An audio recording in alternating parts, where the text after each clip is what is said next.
We got Warhol.SS in the building. Welcome to VladTV. Yours truly. Man, you know we've been rocking since day one, so I'm super excited to have you here. Yeah, we've been rocking for a minute, so I'm glad we finally got time to do this. That's Facts. How you been? I've been good. I mean, everyone's working on music and all that. I was in studio last night, 12 hours. So 12 hours? All my sessions, 12 hours. Oh, damn. Yeah. Where do you usually record at? We got a couple private studios that we go to, and then sometimes, you know, if you want a big session with Paramount, like NRG or something like that, but like normally like private studios and all that. But we about to get our own studio though. I'm tired of going to other people's studios. For sure, I feel that. And you got a home studio at all? Nah, I don't. See, like, I record too much to not have a home studio. But I be having like engineers that got their mics and their setups and all that just come to the crib. So for sure. Yeah. So. Well, I just want to start from the beginning. Come on, you know, from Chicago, by way of Atlanta. Just what was it like growing up on the southeast side of Chicago?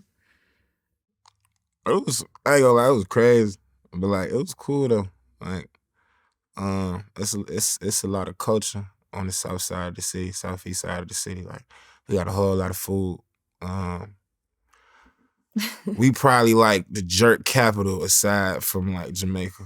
Oh shit! Okay. You know, I get New York they props and all that, but you know, I didn't know Chicago was known for jerk. Chicago got crazy jerk food. Jerk food, pizza, we got gyros, we got all that. And then basketball, you know, Chicago a big basketball city. Really just, you know, Illinois, the whole Midwest is just, you know, big in basketball. You know what I'm saying? The South of Ohio, niggas play football, but whatever. But yeah, pretty much my childhood was just basketball, you know, a couple little street shit that go on, but that's, you know, a lot of niggas' childhoods. But normally just basketball for real. Basketball and music. But I wasn't doing music, I was just around a lot of music. Okay. Yeah. I was gonna ask if you play basketball because you're kind of tall. Yeah, I played ball. You were nice with it? Yeah, what? 5. 5. I still ain't got my manager to go hoop with me, but sick. It's crazy. What did you have? Hoop dreams, NBA. What happened? So I kind of had hoop dreams for a second, cause I ain't gonna lie. I used to be real like the same way how I be in the studio for 12 hours. I used to be in the gym for 12 hours, like 9 a.m. 9 p.m. I used to be in the gym all day.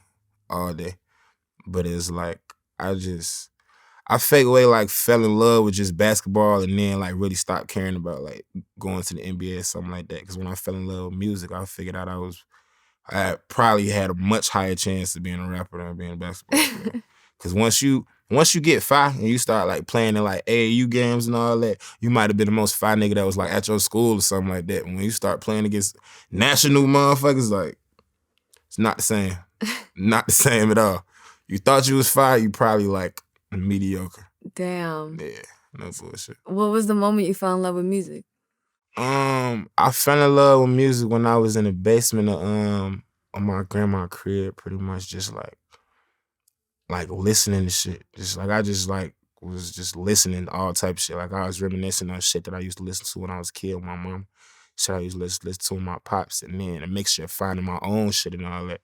It was just a whole lot of like different, you know what I'm saying, sounds that I was you know, collecting in like in my grandma's basement pretty much. So it was like right there was the time where I just knew. And then when I started freestyling and all that, I started freestyling because I seen all them pro era freestyles and shit. Really? Yeah. Like Joey Badass? Joey Badass, Kirk Knight, Nick Caution, all that. Yeah, crazy. Yeah. I was watching that shit, and that shit made me start freestyling a whole lot.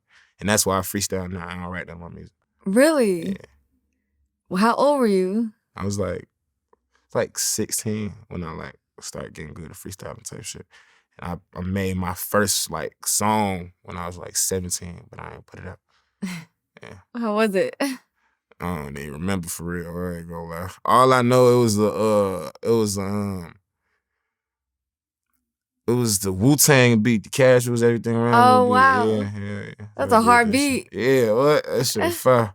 Oh God. I bet if I did it now, I'd probably do it way crazy, but like, yeah, that's shit that pretty much put me in this shit. For sure. I know you lived in Chicago for most of your childhood, and then you moved to Minneapolis to live with your father. I was in Minneapolis for a year, and I when I was a junior. I went to Armstrong for like, it was damn even like less than a year because me and my pops, we left and went to Atlanta. Okay. But yeah, I was out there for like a little moment. I ain't gonna lie, that's when like I knew I had the whole image of being a rapper too, cause like I'm coming from big city, I'm coming from, you know, Chicago and all that. And Minnesota really ain't had no flavor for real. Like, you know, they had sports and shit, and folks had some, you know, good basketball players and all that. But it was like all that culture was from all the surrounding cities around it. Like they had Detroit culture out there, they had a whole lot of Chicago culture. But like, I never felt like Minnesota had like its own shit. You feel me? It always felt like it was somebody else's shit. So I came out there and I stuck out like a sore thumb. So that shit pretty much, you know, made me want to be like, all right, I'm gonna do this shit. Right. How'd you stick out? Just the way I dressed, like they used to be wearing like Aeropostale and Abercrombie and like shit like that. I'd be like, ah, niggas crazy, bro. I can never wear this shit, bro. No bullshit. That's funny. I know junior year in high school, you started selling shoes and drugs. Yeah. You know, that's in my past now, so I can talk about it. Yeah, facts. But yeah, I was really I started selling shoes when I was a freshman in Chicago. I was selling shoes when I was a freshman. But I ain't started selling Zans for real till I was like beginning of my senior year. Okay. Yeah. How'd you get into that? My homie Pops like had scripts of Zans and shit. Okay. He used to come and like give them to us for like $2. I sell them for like $5, $6, some shit like that. You flipped it real quick? Yeah. Did you? I mean, in school, people was fried out. Like, did you see Euphoria? I saw one episode, but I know it's heavy on that. That's really how kids is when it come to like high school and drugs. Once they get in like some drugs and all that, the folks gonna fall into that shit. Man, you gotta pull yourself out. But right. Some people never do. Right. No, No I remember, you know, and personal experience too, bars were huge. Yeah, like I was thrown off. Right. I was thrown off for some years. No bullshit. Damn, so you were taking it too? Because, you know, they say don't take your own supply. I did not listen to Biggie. I was not selling crack. I did not listen to Biggie. Did not listen to Biggie. What? I was selling Zans on Zans. Dang. It's cool. Yeah. Was it ever a problem? Nah, player. That shit was not cool. That shit was not cool at all. That shit was fried. Nah. I mean, it never like got to be a problem like I was taking too many because mind you, his pops was giving me these shits for $2. You feel me? So it's like I could go scrape in my couch and find like some coins or something like that and be able to get some shit from him. But like people was pretty much like buying them more than I was taking them. So it's cool. And you were selling Jordans too, so how lucrative was that? So look, the way I was doing it, I wasn't really making crazy profit. Like with the shoes, I was pretty much selling shoes to get other shoes. So it was like boom, boom, boom. It was like no money on top. It was like, all right, boom. I got these shoes. I'm gonna sell these, get these 2 pair of shoes, and sell that pair of shoes. Boom, do all that. Yeah. So, and the Zans, it was like, I think I probably like had like 500 to my name at one time, just like from selling Zans and shit like that. But like at that time, $5, they're selling 100 Zans. Right. You know what I'm saying? It was like, that shit was not expensive then. Like now, them shit's probably like $10, $15, something like that. I don't know. But like, you know, I won't really make too much. And then I think after that, you went to Atlanta, right? Yeah. All right, so I was selling Zans in Atlanta. Oh, okay. Yeah. That's when I started that shit. Yeah. And that's when you really were introduced to the music industry? Yep. When I got to the A, that's when I was like, all right, cool. This what the hell I'm gonna do. Like when I got to Atlanta, Fonnie and Uno was like one of the first people I met when I was like I was 16 and all that. I was 16, about to turn 17. And that's who I met. Them, then Jug, and Renaissance. Like there's a whole lot of people that was like in like Atlanta scene. I met OG Mako when I was like when I first came out there, they had like a pop-up for 2-9. Like back when 2-9 was like group and all that, when they had Curtis Williams and Jason and all them. It was a pop-up for 2-9 and OG Mako, and I went up there and I met them and I was like, I'm gonna see y'all in the future. To this day, I know all of them. Them cool people. Dang, talk about the bond with Fonnie and Uno, because did y'all just start making music together? I mean, that was like, I used to go to their crib. It wasn't their crib, but it was the homie Levi crib. Levi and Babyface Dixon, they they had a spot at Stone Mountain.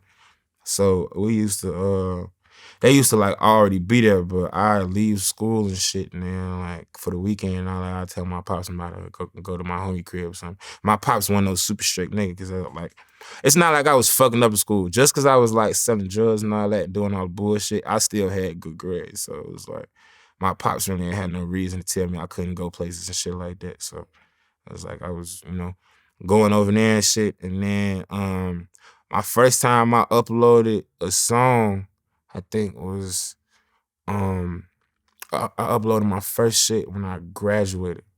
Like on my graduation night. Oh. Yeah, I graduated and then uploaded some shit on my we had like a little media room type shit in the little complex we stayed in.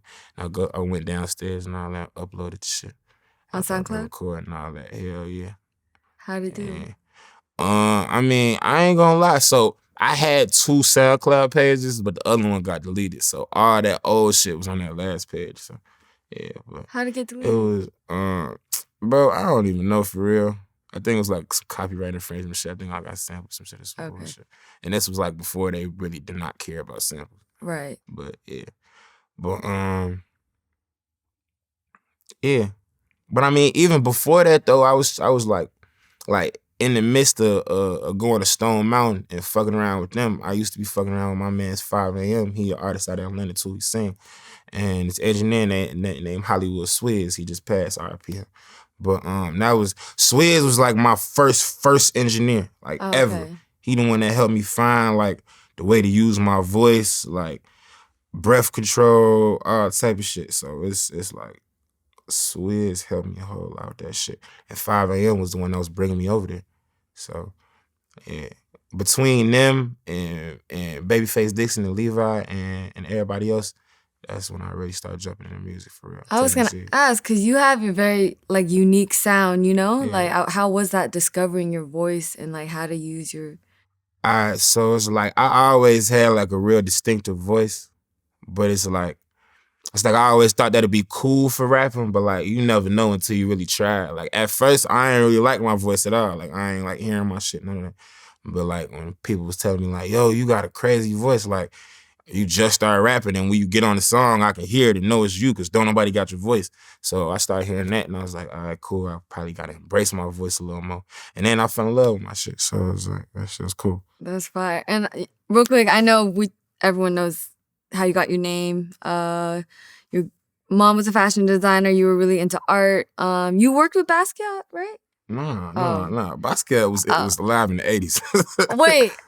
No, Basquiat go. He passed away. Wait. So look, Andy Warhol was the man that discovered Basquiat. Yeah. But I ain't got nothing to do with that guy going up. Did you work with an artist though? Okay. I would love to, but you related to Andy Warhol. Yeah. Like, all right. So it's this saying that Andy Warhol was a drug and he could get everybody high, but nobody could. He could get everybody high, but he couldn't get high off nobody. So, in so many words, that's saying like, you got an energy that everybody love and everybody gravitate towards, but you not really hooked on nobody energy. You really could give a fuck. And I was like, all right, yeah, that's pretty much like I could see a lot of myself in that. So, for sure. Yeah. And then the SS, Super Sport, SS Camaros, all that American muscle, fast shit. SS. And So Shitty? Oh, yo, how the fuck you know about that, bro? How the fuck you know about that? We do our research on Vlad. That's crazy, bro. All right, so that's funny. Nah, So Shitty was like, it was a group that lasted like a month. Like my shit started at Super Sport, then it was So Shitty, then I was like, nah, I'm back at Super Sport, I'm tripping. Yeah, that's funny. What does So Shitty mean though? Cause when I was going up, a lot of niggas was wild shitty that I was going up fast. So yeah, that was that. Niggas is so shitty. That's funny as hell. You said it was a short-lived group. Yeah, short-lived. The Locals, right? Yo, what the fuck? Yeah, Locals. Wow, that's crazy. How was Bro. that? How was that time? Yo, I was like 15, bro. Oh, okay. Yeah, you know about this. That's crazy. But yeah, I was like 15. So locals was like, it was a group in Chicago called Fonts Nation. And them niggas was rapping and all that. And like we was close to them. Like it was like our peoples. Like really, we was Fonts, but it was like we didn't know all of them. And I can't say I'm a part of some shit if I don't know everybody in the shit. So I made my own shit. So we was pretty much, yeah. And locals was pretty much like everybody I knew, and then people that in Fonts that I knew. So it was like, it like locals and Fonts Nation fake way became like a clicked up group type shit. But yeah, that shit was when I was like 15. That was the first time I ever went to like a show. But it wasn't no real show though. Like that's the shit that like introduced me to like throwing parties and performing at your parties. Like my first shows, like the shit that put me on the map in Chicago, we threw a party and I performed and we broke the floor. Oh, what? We broke the shit straight through, no bullshit, in the first 30 minutes. No bullshit. This shit was like... That's scary. It was like the first, I guess, sold out. But it's like, it's no way to know the like capacity and none of the tickets. It was just a party. We was throwing a party. And it was like, you know, started performing. That shit was so tight. We broke the floor through. That's wild. How did you get all the people to come out? In Chicago, I be outside. Put it like that. Okay. Motherfuckers know my face. Right. Like, they know my face from a whole lot of shit that's not even music. You know what I'm saying? So when I started doing music, people was like, all right, well, shit, we know him from this, from basketball, from, you know what I'm saying? So it was like, all right, why not support the kid? So. Is that how you really built your, like, following? Because you got, you know, diehard fans. Yeah, so my fan base in Chicago started by word of mouth. Like, I wasn't even no internet nigga for real. Like, when I first had my first show in Chicago, my first sold out show with Cole, the Lyrical Lemonade show that had Uzi and brought out Dex and all that, bro, I only had like 5,000 followers, something like that. Wow. Probably less than that, for real, probably like 4,000 followers, you know what I'm saying? So when I came out though, everybody knew Speed Racer. This one, Speed Racer was already out though. 2016? Yeah. So it was like, I came to LA in 2016, but that was like at the end of 2016. This is like January type shit, you feel me? Right. So it was like, I barely had no followers like that, but people, like my shit was spreading around by word of mouth. Like I had more followers on my SoundCloud than on my Instagram. Wow. So it was like, you know, that was that. I know you've touched on the SoundCloud era, but I feel like, you know, you were coming up around the same time, Juice WRLD, Lil Peep, Smoke Perp. Yeah. I ain't gonna lie, that was a different time. Like we had a studio in North Hollywood that you could probably see everybody that you gonna name it. Really? It was me, Smoke Perp would come there, Lil Pump would come there, Uno come there, Fonny would come there, Cardi would come there, Pete probably came there, Xavier Wolf, Dex, like Bones, you know what I'm saying? Like we had a wide range of motherfuckers that came through, but it was like everybody was fucking with each other. You know what I'm saying? And that's what made the shit hot. It's like, I don't think it's never gonna be no era like that again. Cause it was like everybody was coming out here on some young nigga shit. Like nobody really had bread like that. Niggas was getting in where you know, where they could fit in. But it's like, we was getting traction. You know what I'm saying? It was like, I can't even really explain it because we was all kids. So it was like, shit was just, it was some different shit. It's like, picture you meeting a bunch of niggas in a new city and y'all all turned though. Like all of y'all go to Melrose and y'all stop the whole street and y'all just going to shop or some shit like that. You feel me? And then we 19. That shit was wild as hell. I ain't gonna lie. What were some of the crazy moments you remember? Epic studio sessions? It was a studio session. It was me, Fonny, Xavier Wolf, Chris Travis, Eddie Baker, Smoke Perp, Lil Pump, all in one room. Damn. And then it was, Diego Money was there too. Okay. It was all us in one room, and a couple niggas left, and Dex pulled up, and then me, Xavier Wolf, Dex, and I think it was one more person. And Diego Money. we all made a song called New Rage. It was like, I think it was on one of Diego, like Diego and Friends project or something like that. But like that was probably the most left field song that you could probably think of, because when you think of me, okay, you might think of Diego Money, but at the time you didn't think Dex. You ain't think Xavier Wolf. You know what I'm saying? Like, we done brought 3 different type of fan bases together, you know, one song, and this shit was hard. So it was like, it was crazy. It was like a bunch of like different moments like that. Like, I remember my first show at in LA. I performed at Catch One. This nigga Peep brought me out. Lil Peep? Yeah, Peep was my mans. You know what I'm saying? Like, wow. Yeah, Peep was my mans. Like, no bullshit. Like, how did y'all meet?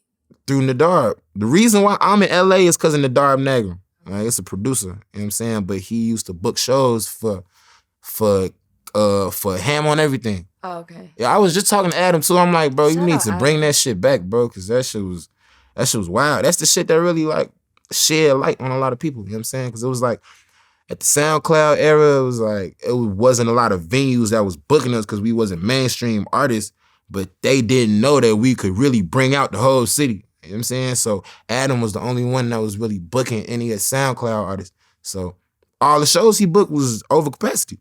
All the shows he booked had lines out the door.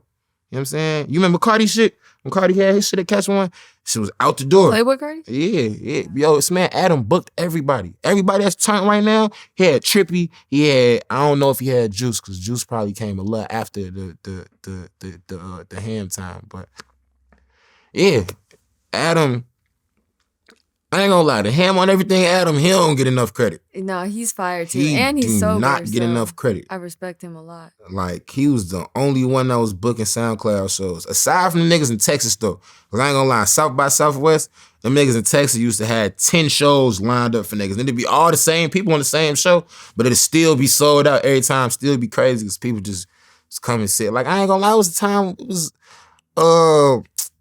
damn, bro. You remember when X had that shit at South by Southwest? It was you there. I don't know if I was there, but I think I missed it or something. But it was Uno. This nigga X was there. Ski was there.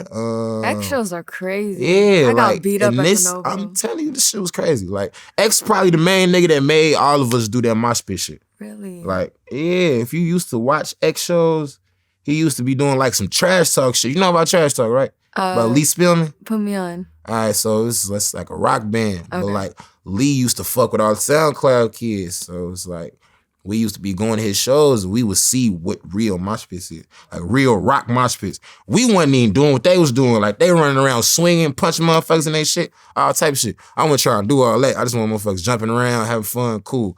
But regardless though, because of Lee and because of what the hell X was doing, everybody started doing mosh pits. Like, it didn't even make sense if you was at a show and you wasn't doing no mosh pit. If you did not have a mosh pit at your show, you was not turned. And that's how I still look at it. It's like, if you ain't got no mosh pit at your shit, bro, your shit's not lit. I respect that. Can't be lit. You said Lil Peep brought you out? Yeah. Lil Peep was the one that brought me out. My first show in LA. Catch One. Oh, okay. Yep, Catch One. Was a Ham on Everything show. Wow. What was your relationship with Peep? Because that shit broke everyone's heart. Yeah, like, Yo, we was on tour when niggas figured out he passed. Damn. We had a show in Santa Barbara. Wait.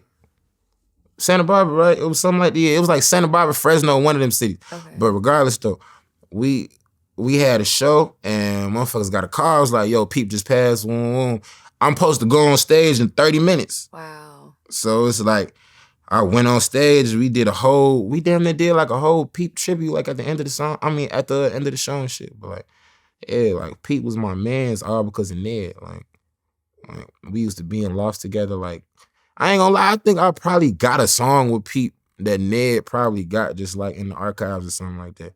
But it's like, it's probably not finished, none of that. But. Right. How did that affect you? Because, you know, it was just tragic, you know. Pete was the first person that was the first rapper that I was close to that passed from drugs. Really? He was probably the first SoundCloud. He was probably the first rapper in a long time that you heard just pass from drugs.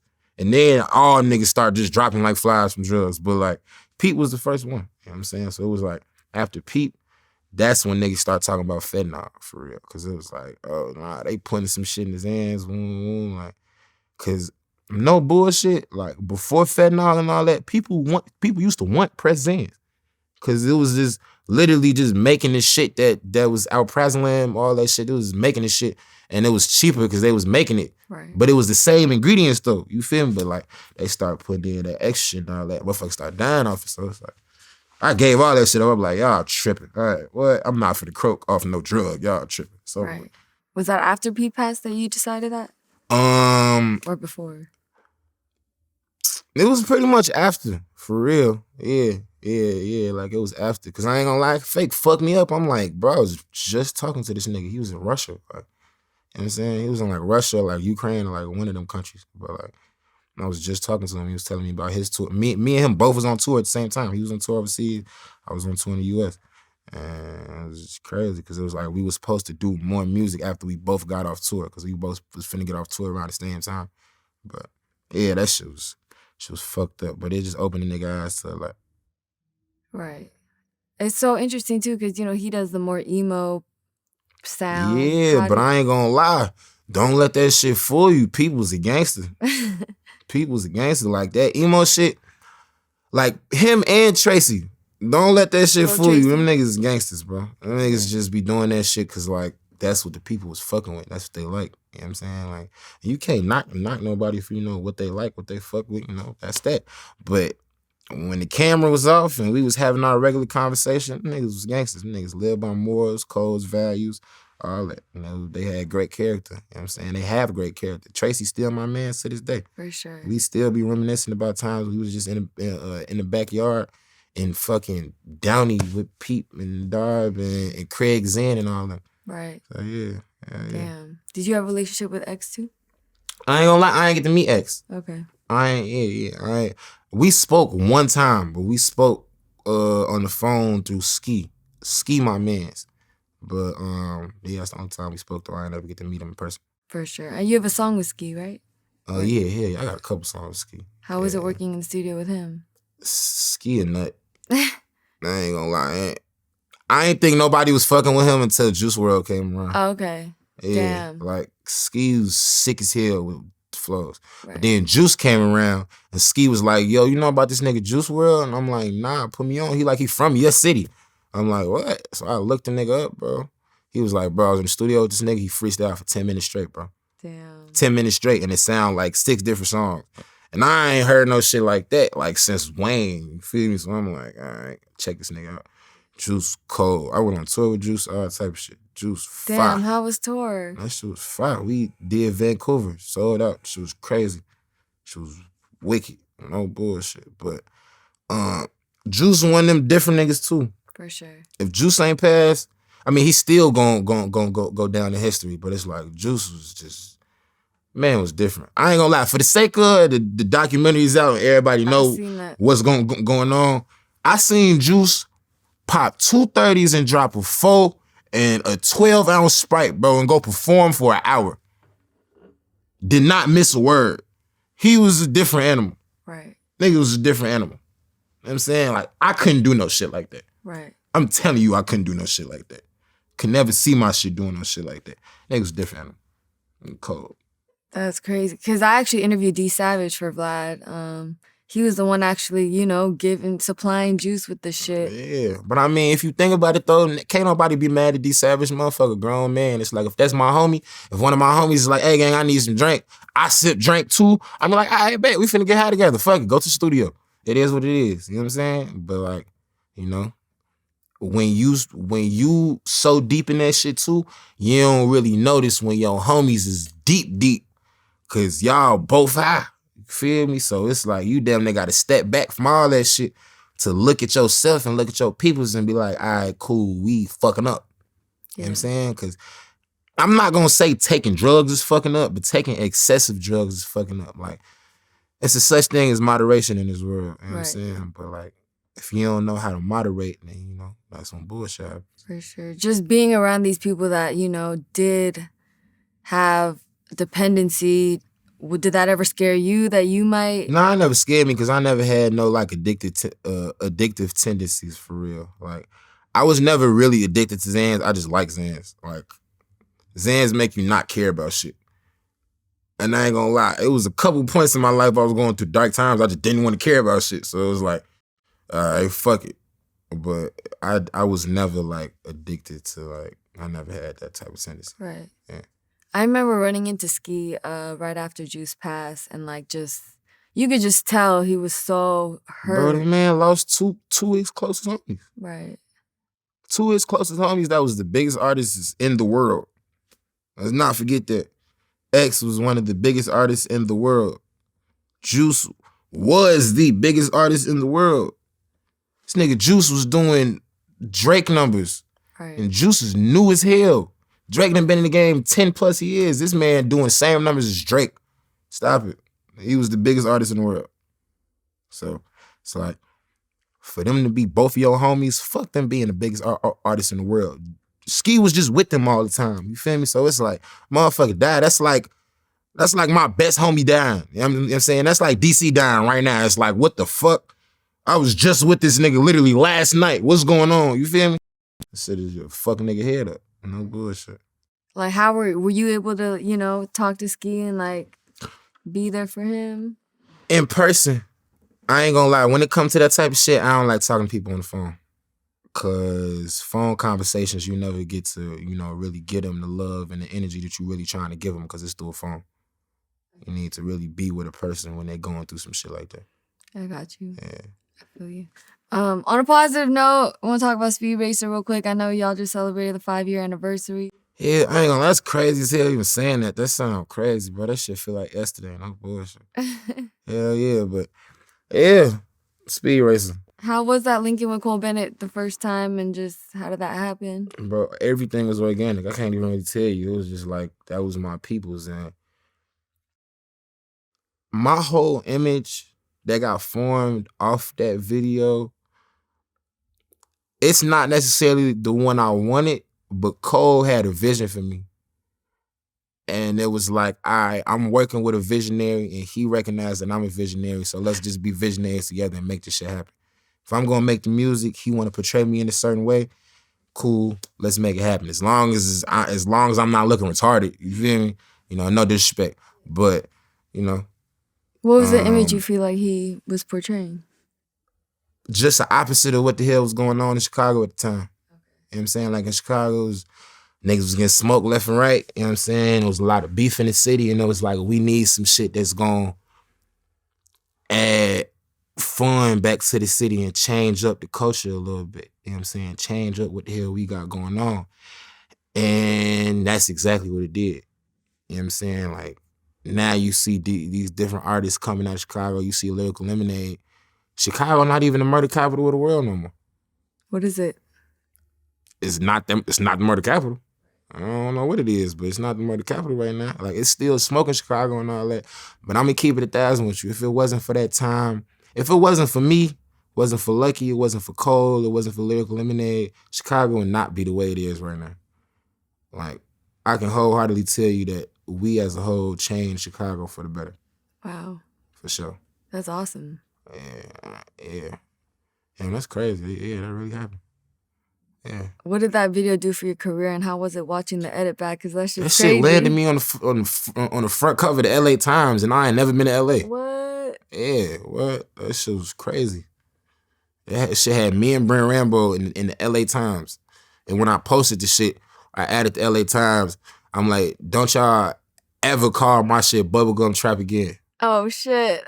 That's all I said. I was like, I appreciate the love, but y'all better not never call my shit Bubblegum Trap They again. Described it as Bubblegum Trap. Bubblegum Trap. I'm like, yo, y'all got me fucked up, bro. I know y'all the LA Times, but this ain't no Bubblegum Trap. Y'all got me fucked up. No, wow.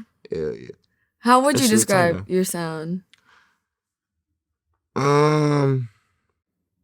It's very diverse, for sure. Yeah, hell yeah.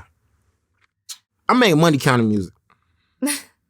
I make some shit that make you want to go hop in a fast car with some racks and just go do some bullshit. Yeah. I love that. Talk about the relationship you have with Cole. I know he just sent you his Chicago Bears merch. Oh, yeah, hell yeah. I ain't gonna lie, I would put it on camera to shit up, though. But yeah, man, Cole the GOAT. Cole, one of the most pure-hearted people I've ever met in my life. For sure. His parents is a clear reason why he is, how he is. Put it like this. Cole so goated, when he was shooting Speed Racer, he had to skip class. Oh, shit. He had to skip class. He was like, look, bro, I got class, but this is way more important, and I think I'm going to drop out anyway. And I was like, all right, well, you ready to commit to that? And he was like, is you ready to commit to this? I'm like, hell yeah, come on, let's do it. Damn, that's a real combo right there. Yeah. I dropped out. I mean, I ain't gonna lie, I dropped out way before him though. Cole was already in college for like, I think 2 years or something like that. Okay. And then he dropped out. But I was in college for like 10 days, bro. I was gonna say, you dropped out after a week, right? Yeah, hell yeah. I dropped out after 2 business weeks. Yeah. 10 days. It was clip. College not for me. And not because it was hard or something, but it was just like, I was smart enough to know a lot of this shit that I'm about to learn for this major that I don't even know if I want to do yet is not going to be helpful to what the hell I really want to do. You know what I'm saying? And it's like, I was even thinking about taking music business. And then I'm like, what? I am the business and I make the music. Why the hell would I take a class for what the hell I do? Yeah. Were you just not feeling the education portion? Nah, it wasn't even the education portion. It was just the fact of I felt like they was telling me a bunch of shit that was just not gonna matter. Like that was not gonna help me tomorrow. You know what I'm saying? And but that's the beauty of college though. You know, in high school, you gotta go to school, you can get picked up for truancy and shit like that. But like in college, if you really feel like I know what I'm gonna do, I got a plan, all that. Like college is for people that don't have a plan out of high school. Put it like that. Because normally people not having no plan that quick. You know what I'm saying? But, you know, if it's a will, it's a way. For sure. 2019, you linked with Lil Mosey on Kill Tech Peace. Yeah. 5 million views on Spotify. Yeah. How was that? I love Lil Mosey. I fuck with Lil Mosey. That shit was just hectic though, bro. Wait, what? That shit was hectic. Like it wasn't hectic on like his end or like none of that, but like his management was acting weird. And then like my A&R at the time, like he was pressing me to like do the video because he was like, Lil Mosey going up. But keep it 1,000 with you, I didn't even want to do that shit. Why? Cause it was like, I had this other song I wanted to shoot with Cole, and it was off Chest Pains when that dropped. I remember when and that I was like, bro, it would just make much more sense for us to shoot a video off Chest Pains, because that's going to boost the numbers for the project even more, and then bring traction back to what the hell we got going on. You know what I'm saying? But it was like we had to re-record verses, all type of shit. Like, that's the first time I really seen like the bad side of the rapper shit. Right. Because there's so many other outside forces and entities that's fucking around with your shit. And whole time it's your shit. Yo, homie made the beat, you made the song, and now these folks want you to change this word, change this verse, do this, that, and third. Like that wasn't happening on my end, but bro had to change his verse like 2 times. Like the first verse he did, the first version he did, the first way that song happened was he pulled up to my homie mansion. My homie had a studio in his mansion. We used to record in there in Sherman Oaks. He pulled up over there. We did the song right there. And we was like, all right, boom, this is a hit, cool. And if that's how this shit went, then I would have loved to shoot the video, because the original song was cold. We had the original session, all that, but then we had to merge together 2 sessions. Our verses was recorded on different mics. Then we had to do this, that, and the third. Like, it was just a whole lot of extra shit, man. It was like, it just made me just not want to go through that process again. I'm like, bro, this shit is extra. I hear you, because I feel like that happens a lot when people are signed to major labels, right? Hell yeah, bro. That's why I'm glad I'm independent. Yeah. Like, can't nobody tell me and my team shit, because we're the ones that put in the footwork for this shit. A major label, look, all a major label is a push. A push and a budget. That's all a major label is. But if you really done put in the footwork yourself, you done got your foot in the door in places that niggas can't get their foot in the door, you can make your own connections. You can get your own PR. You can get your own marketing. You can get your own photographer. You can get your own, all that shit. You just gotta have a real will and drive to go do that shit yourself. A lot of people ain't got that. I hear you. Yeah. Is this a good time to talk about your situation with Empire? I mean, yeah, you know, it's all love with Empire, you know what I'm saying? But like, you know, I fulfill my deal with them. Pretty much I fulfill my deal. Simple as that. And I ain't even gonna go into no details. I fulfill my deal. Now it's time to move on. What's the game plan? You still independent, obviously? And independent, but think I'm gonna fuck with Create. Okay. I fuck with Wayne. Wayne, so back when I used to fuck with Dex like real heavy, Wayne was managing Dex.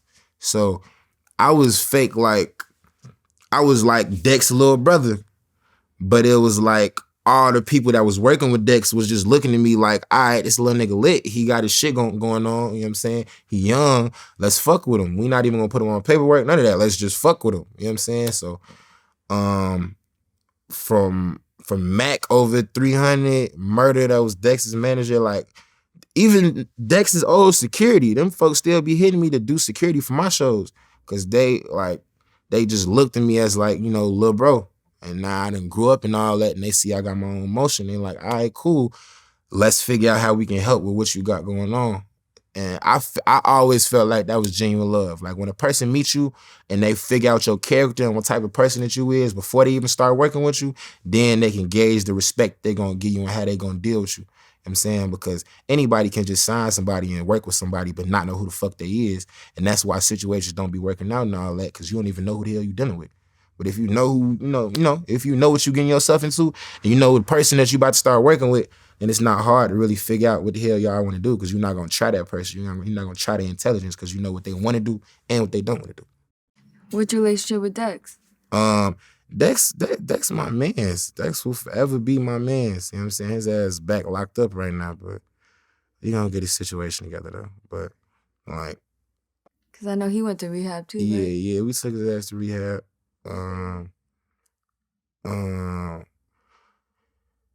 Dex a tricky individual.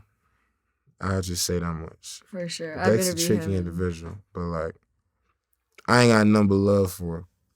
I met the man whole family. Like, I know this man daddy.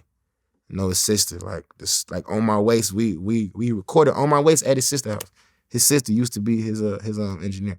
What? Yeah, I ain't gonna lie. If it was up to me, I would put him back in that same environment that he was in when his sister was his motherfucking engineer. His dad was with him every day. You know what I'm saying? He was with the same people that he was with in Chicago. Like, I would put him back in that situation if I could. But you know, he a grown man. Right. So, you know, all I can do is give my love and, you know, try and direct a nigga in the right direction. For sure. Put him around good people. Put him around people that got his best interest at heart. For sure. But you can't lead no nigga. I mean, you can lead a nigga to water, but you can't force him to drink. Right. You know? I respect that. Yeah. I also love that you have a song with Shoreline Mafia. Hell yeah. OGZ, my man. Fire. Phoenix, my mans. Kato is my brother. That's like, Kato's like really my nigga. Like, Kato was one of the first niggas that took me in when I came out here. Damn. No bullshit. Kato had this edible company called Golden State Bakery. Okay. And he used to like do interviews, get niggas weed, get niggas edibles, all type of shit. Kato probably one of the reasons why I'm traumatized to edibles. No bullshit. Yo, what happened? Yo, I be getting panic attacks when I eat edibles. Yo, I feel you. That happens to me all the time. I can't eat edibles. Can't. You ever think about eating a smaller dose though? Yo, I did it. Bro, all right, so look, a couple weeks ago, I ate 50 milligrams. That's a lot. 50? No, it's not. Isn't it? Yo, them bags be having 500. Oh, okay. I ate 50 milligrams. I'm talking like 10, but all right. Oh, no, that's low though. Okay. Yeah, but I ate 50 milligrams. Whole time I know it was the fast acting. Like, it was the like, you know, they got them like new edibles that's like nanotechnology and all that, and it's like fast acting, it speed up the way it drop. So took that shit. I'm taking 50 milligrams. I'm like, bro, this ain't shit. Like, I should be straight. I should just be a little high. Bro, I was high for a second, and then I got so high I started laughing too much, and I be getting high, bro. So all that laughing, all that extra shit, I'm like, bro, why the fuck am I laughing at nothing? So it was that. Then I started getting hungry, and I started getting crazy cotton mouth. Oh, no. And then I felt like my chest was finna cave in. I'm like, nah, it's over with. Can't do this. I had to force myself to go to sleep. Damn. Not doing no edibles. I ain't gonna lie, somebody just gave me 1,000 milligrams of edibles last night. They just in the crib. Don't know what I'm gonna do with them. Right. Might not never touch them, ever. I might take a little bite, something, I don't know, but like, I want to figure out like a happy medium. I feel you though. Of like how to take edibles and not have panic attacks. Cause like When I was just like the little laughy high and hungry high, that shit was cool. I was just feeling like, damn, I ain't been this high since high school. You feel me? So I was like, damn, that's crazy. But then when the extra shit started happening, I was like, I can't fuck with this shit. I feel you, because when I be having bad trips on edibles, like every insecurity in my life be like coming in my head. Bro, you be thinking too much. Yo, facts. That shit be crazy. I can't fuck with edibles, bro. How strong were Kato's edibles? Bro, Kato ass so fried. He ain't even measure his shit. He used to just have shake and just dump shake into the pot and just get to just making edibles. Like, I ain't gonna lie. I remember one day I was sending it was Kato, and Kato and his mans pretty much. And like I'm just in there cooling with them and they making edibles. Like we smoking and they making edibles. Yo, the niggas is so crazy. They got pounds of shake. They just taking handfuls and just dumping it in the shit and just mixing the shit up. Man, so fried, he take a nug of the weed that we rolling up and say I want to put this whole nug in the weed. Man, break the nug down and put the shit in the edible shit. I'm like, bro, you probably got 1,000 milligrams in one brownie, bro. You crazy as hell. That shit was wild. I had edibles with him. I ate like a little corner of a brownie. A little corner. I was blowed, bro. Like, I was scary blowed. I was like, nah, I ain't fucking with this. I don't like getting too high. Like, I know how to be high and be on my level. But, bro, I don't like getting too high to where, like, I can't control the shit. I feel like I'm finna die. Like, that's crazy. Can't do that. What was the studio session for Mind Right like? Damn, what happened that day? I think, was it Phoenix? It was Phoenix or OGZ that hit me and was like, yo, pull up to the studio. They managed by TK. Shout out to TK. Yeah, shout out TK. TK was another one of the niggas that, you know, one of the OG niggas that was fucking me when I first came on. TK is the reason I had the LA Times shit. Wow, really? Yeah, no bullshit. Dope. But like, I pulled up, TK was there, and it was like a small ass room, but it was like Shoreline, it was like some of their guys and shit. And I know some of their guys just from being out. I fuck with Zach from FTP. Zach fuck with a lot of the Shoreline niggas too, so I was fucking with them. And they pulled the shit up. I think OGZ was finishing his verse, then I jumped on and did my shit. Them niggas like, oh, nah, it's a hit. We putting this shit on the project. I'm like, all right, cool. But I ain't gonna lie, it's like, I ain't think that song was gonna be as big as what it was. Like, the shit was hard, don't get me wrong. Shit was fire. But I'm like, it's, you know, the song's like damn near 4 minutes long. Like, a lot of songs that's that long do not be getting a lot of plays. Whole time that shit going crazy. Like, that shit finna fuck around and probably get a plaque or something like that. Right. So, yeah. I'm gonna go. They make bangers, for sure. Yeah. Just because you brought up TK, I just think of Drakeo the Ruler. Yeah. Rest in peace. Yeah, rest in peace, Drakeo. Rest in peace, Catchy. No bullshit. Shout out my nigga Ralphie. Shout out Good Finesse. Shout out Chiefin. Shout out all the Stink Team niggas. Right. I fuck with everybody in the Stink Team. I just never knew Drakeo. Oh, okay. Yeah. I was gonna say if that affected you, because just being out in LA, like, I mean, it indirectly affected me. Like, I was like, damn, that's fucked up. But like I knew Catchy, Ralphie, Finesse, like all them is niggas that I've been fucking with. Like, I got a song with Catchy and Ralphie. Right. And like I was supposed to do a song with Drakeo. But Drakeo was like running around. This is like around the time when he dropped the shit with Drake and all that. I was about to do a song with Drakeo. And then Catchy passed, and that really like put a stunt in everything, because it was like, once one of your best homies passed, you damn near don't want to link nobody. I'm the same way, bro. One of my homies just passed, R.I.P. Doughburger. When he passed, I didn't want to link nobody, bro. I'm like, bro, I don't want to talk to nobody, bro. If you wasn't with me and Doughburger, bro, I don't even want to kick it with you right now. So it was like, I totally understand, you know, how a nigga was feeling when his homie passed. It's like, I don't even want to link nobody. And then it's just fucked up that he had passed, not right after this shit, but he was the next nigga in line. Like, that's fucked up, you know, bullshit. That's how life is, though. Shit. It's crazy. Shit be sick. Facts. 2020, MF Doom passed. Can you just talk about your ties with him as well? Doom played a big part of my life. His music did. But like, I didn't figure out that I had ties to him until like probably last year type shit.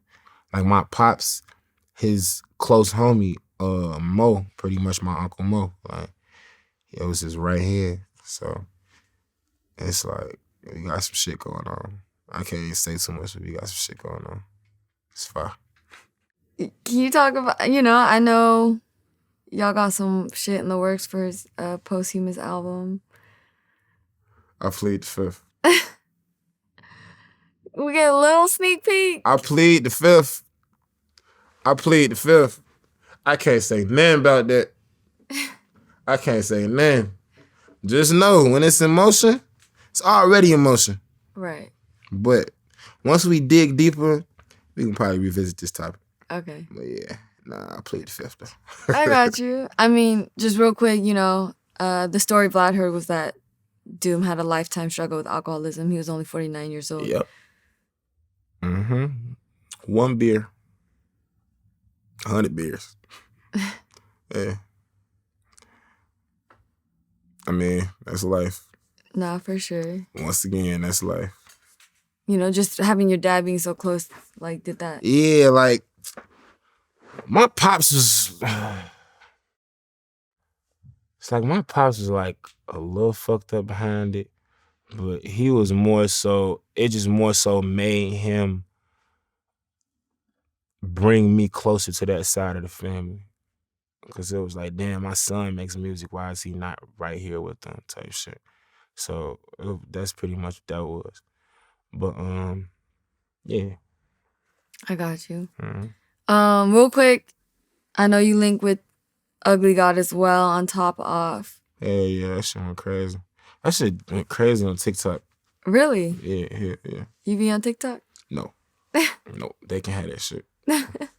I ain't gonna lie, I try it for obvious reasons, but that's not really my cup of tea. I feel you. Yeah. I'm the same way. Yo, I be struggling with posting on Instagram. Yo, so TikTok, like, that's just crazy. Man, well, how'd y'all link? Who? Me and Ugly God? That's a homie. Yo, Ugly God. I met Ugly God. The first Summer Smash. The very, very first Summer Smash. Really, it was the Summer Bash. It was at Portage Theater. This was before they went outside with it. It was me, Dex, Ugly God. I think Cardi was on that shit. Smoke Perp, Lil Pump. Yeah, it was, I ain't gonna lie, that lineup really sound nutty now that I say that shit now, bro. But like, yeah, that's when I met him. And that's when he was going up with that song Water and all that shit.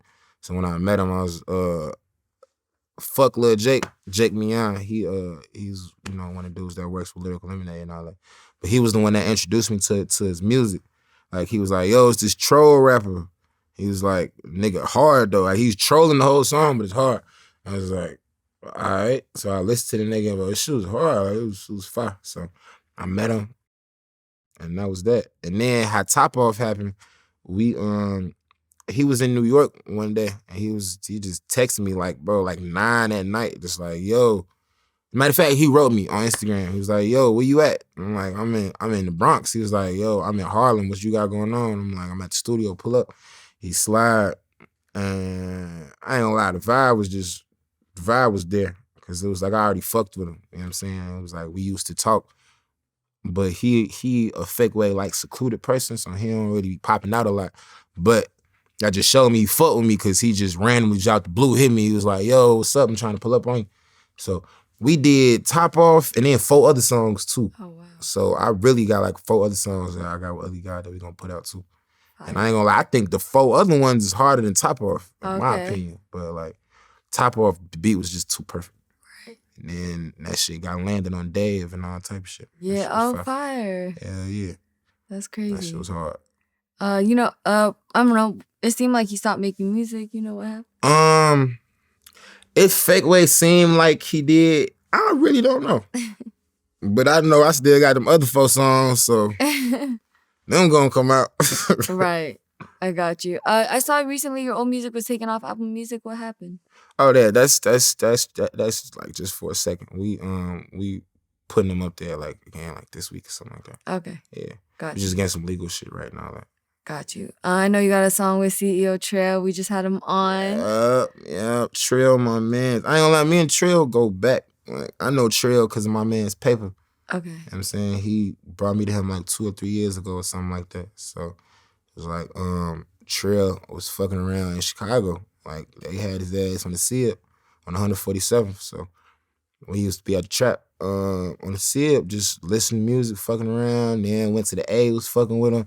I was just fucking with him pretty much. This shit was hard to me. And like my homies brought him to me. My homies from the city brought him to me. So I'm like, all right, them niggas ain't never brought me no nigga that's rapping that they fuck with. So I'm like, all right, cool. Let me see what's up with him. Nigga got good character and all that. So I was like, I fuck with him. And his music was fire. The first shit I heard from him that like I posted on my page was White Buff C4. Dang. Shit hard, dumb, no bullshit. For sure. Man, after researching for this interview, I'm realizing you're tapped in. Oh yeah, I be outside. I'm 24, but I be outside. Right. Yeah. Cause I know you link with Jack Boy on Freak too. I love Jack Boy. Met Jack Boy in the studio at Empire. Okay. He never heard of me, and he popped in when I was recording. He was like, "Yo, this hard. Who was this?" Man, it's me. He was like, "What's your name?" I'm like, "I'm Warhol." He went and checked out my shit, and he was listening to my songs. He came back 10 minutes later. He was like, "Yo, get on this song right quick." I was like, "Oh." Just like that, and then you landed on his... Yeah. I jumped on the song. And the thing with him, he don't even really like features like that. Exactly, niggas be forcing that's him what to do I'm features. saying. Yeah. So for him to be the one that asked me to jump on this shit, and then was like, "Yeah, bro, this shit dumb hard. Like, I gotta put this on my album." Like, when a nigga say I gotta put this on my album, you don't really think nothing of it until he puts the shit on his album. Yeah, fact. So when he said that off that one exchange and, you know, put me on the album, I was like, oh yeah, that's fire. That's hard. Cause I know he got a crazy fan base too. That shit got me a lot of Miami fans. I was gonna say. Yeah, that shit got me a lot of Miami fans, a lot of Brad County fans. Like I already had Miami fans, right. But like, you know, Miami a tough crowd. So yeah, hell yeah. Unless it's Rolling Loud, Miami a tough crowd. Right. But like last time I was just in Miami, niggas was talking about the song Freak. Like it was some people that never even heard of my shit, but they knew me because of that song. That's fire. So I was like, oh yeah, that's fire. So that obviously did what it was supposed to do. Right. Yeah. That's awesome. Speaking of fan bases, you sell out shows in Indonesia and Bali. How does it feel to be able to do that overseas? International pimping. So nah, I ain't gonna lie, that shit hard though. I like traveling. So to be traveling with my peoples and seeing these different sites and all that shit is just some shit that I, you know, want to be able to get on my peoples when it's time. Like, I'm trying to travel a lot. I want to see the whole world, bro. Same. Like, I went to Joshua Tree, bro, and that shit blew my mind. Just because, like, I'm from Chicago. We don't see stars. So it's like I'm in Joshua Tree. There's no light pollution. I damn near see the motherfucking Milky Way. I'm like, this shit crazy. But yeah, that shit fire. And then when I went to Bali, just seeing all the different like architecture and shit they got. Then we went to Switzerland. Switzerland is beautiful. we went to Switzerland when it was snowing. So like I'm sitting up at the homie Shubba, his people's spot. It had like a mansion that was built into a rock. Oh, wow. And the only way to get to the house, like you don't even know it's a house. It's just it's like a parking garage. You got to drive into the parking garage and then that's how you get into the house and all that. But you don't even see the house. You probably see like a little window, but you can't see it from the street though. But like, it's like a mansion built inside of the mountain. Like, it's like they went inside the mountain, built the shit, and then put like some mush on the outside. I swear to God, shit crazy. That's wild. Yeah. I love that. What can we expect from Where's Warhol 2? People are asking for it. Yeah, bro. I posted a picture the other day, bro, and I felt like niggas hated me, bro. Niggas was like, yo, where the fuck is this project, I love bro? seeing Y'all that, dropped though. this shit. Hell yeah. That shit just made me like, yeah, these folks, what? Yeah. They mad, that mean they something. All right. But like, Where's Warhol 2 about to be my best project to date. Then the next project after that probably gonna be the best project to date. Then the next one after that gonna be the best project to date. But put it like this, I'm recording every day. I get better every time I go to the studio without fail. So, 24, it's nothing I can't do. I done already seen shit been in this shit 5 years already. So it's like, now I feel like it's really time to press that button, because it's like my face card is known around the world now by different artists, fans, all type of different audiences of people. So now I feel like when that big pop happens, it's gonna be like a team effort. It's gonna be like everybody was like, damn, I was fucking with that nigga before all this shit. But it's gonna be a real fan base of people that's saying that. And it's gonna be hard to be one of them new motherfuckers like, oh yeah, I fuck with Warhol, because niggas gonna be pressing you like, when you start fucking with him. That's fire. Yeah, like, and that's fire to me, because it's like, these folks really over here arguing my shit up and down to these niggas. That's hard though. I ain't got nothing but love for my fan base. Them folks, my family, they already know what's going on. Any show, I don't decline no picture. I'm not declining no handshake. I'm showing all the love. Because these folks bleed the same way I bleed. They ain't gotta fuck with me. They don't need to. They don't need to pay to come to my shows. They don't need to stream my music. They don't need to buy merch. None of that. They do it because they want to. And I'm gonna keep giving them hot shit because I want to. Not because of the money, not because of I want to be the top nigga in the world, not because of none of that. It's because I really just love doing this shit. And I'm going to always love doing this shit, because when you fire, you ain't going to never stop being fire. For sure. Respect. I saw one of your old interviews, you said your dream collab was Thug. Have you guys crossed paths? Yeah. Okay. Slime, yeah. All right. No bullshit. I ain't did no song with him, but fuck with Slime. Slime, hard. Super hard. Hard. Can't say shit bad. You can't say nothing bad to me about Slime. I done seen that nigga get motherfuckers clothes off his back, bro. Like, you know what I'm saying? So, that man just got real love for his people. He a real genuine soul. It's not a lot of people like that. For sure. Real quick, just want to touch on, I know you had posted a picture with you laying next to a gun on your Instagram. Was there any meaning behind the photo? With me laying next to a gun? Right. Oh, nah, it's just a lot of people in the trenches sleep with their gun. Okay. So it's like, to see, sometimes you got to put some shit in their face to be like, damn, he do that too? And then when you look at the comments, you be like, damn, I'm not the only person that does this. Right. Yeah. I got you. Because I was just going to ask how you feel about showing guns on social media. I feel like if you got a case, don't show no guns. If you got some real smoke that a nigga could catch you tomorrow, don't post no guns. It's obvious reasons to not post guns. But me, I just love guns. I will go to the gun range all the time. Right.